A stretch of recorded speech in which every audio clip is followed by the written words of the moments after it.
Hi guys, இன்றைக்கி வந்து நம்ம எறா வாங்கி வந்திருக்கிறோம். அந்த எறா கிரேவி எப்படி பண்ணுறது பார்க்கலாம் வாங்க.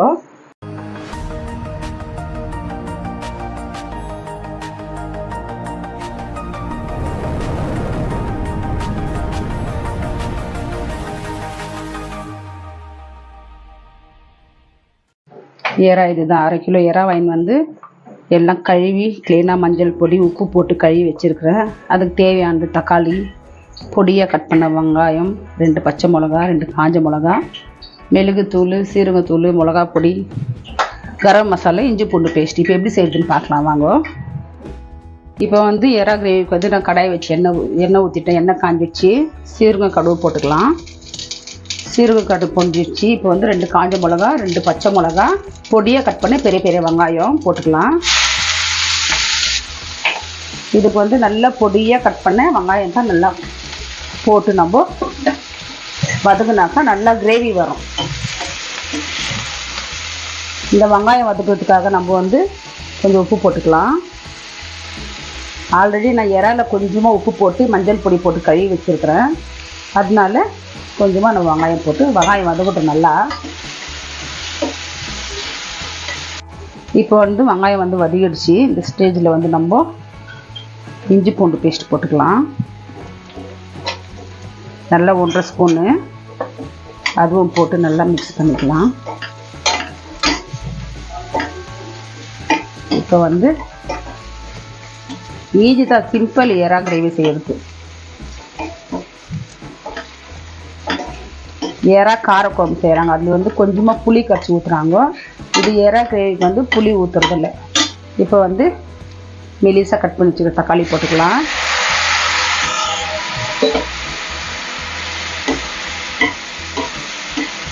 இப்போ தக்காளிக்கு வந்து நம்ம கொஞ்சமாக மஞ்சள் பொடி போட்டுக்கலாம்.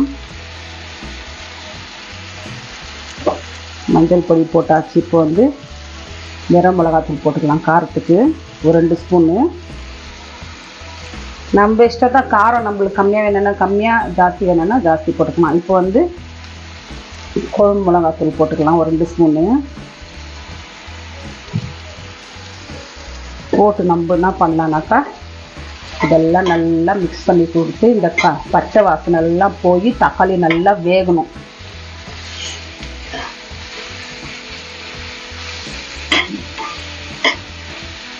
நம்ம தக்காளி வேகிறதுக்கு கொஞ்சம் தண்ணி கூட நம்ம ஊற்றிக்கலாம். நல்லா வேகட்டும். வெந்த பிறகு பார்க்கலாம். இப்போ வந்து தக்காளி மிளகாத்தூள் எல்லாம் நல்லா பச்சை வாசனை போகிற மாதிரி நல்லா வெந்துடுச்சு பாருங்க. நான் ஒரு 2 தக்காளி எக்ஸ்ட்ராவே போட்டுருக்கேன், ஏன்னாக்கா கிரேவி வேணும் எங்களுக்கு. அதனால இப்போ வந்து நம்ம கழுவி வச்சுருக்கிற எறா போட்டுக்கலாம்.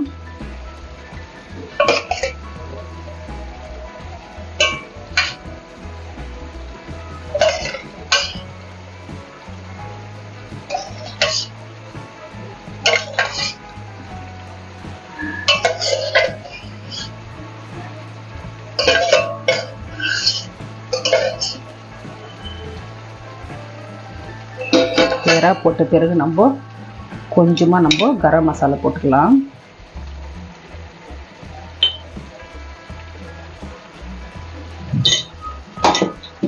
கரம் மசாலா போட்டு நம்ம மிக்ஸ் பண்ணிக்கலாம் எல்லாம்.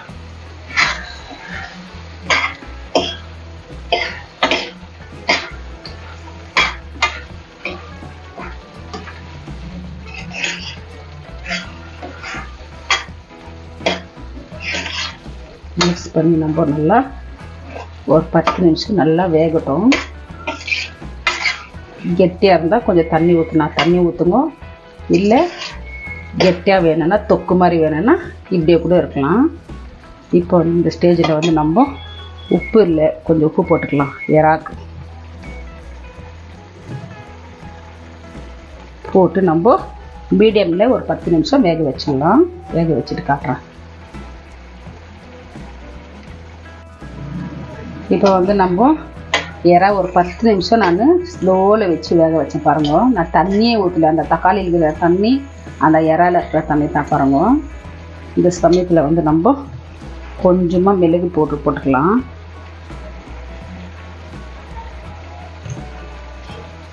இது கூட கொஞ்சமாக கொத்தமல்லி, கருவேப்பிலை கடையில் பார்த்த கொத்தமல்லியும் இல்லை, கருப்புலையும் இல்லை.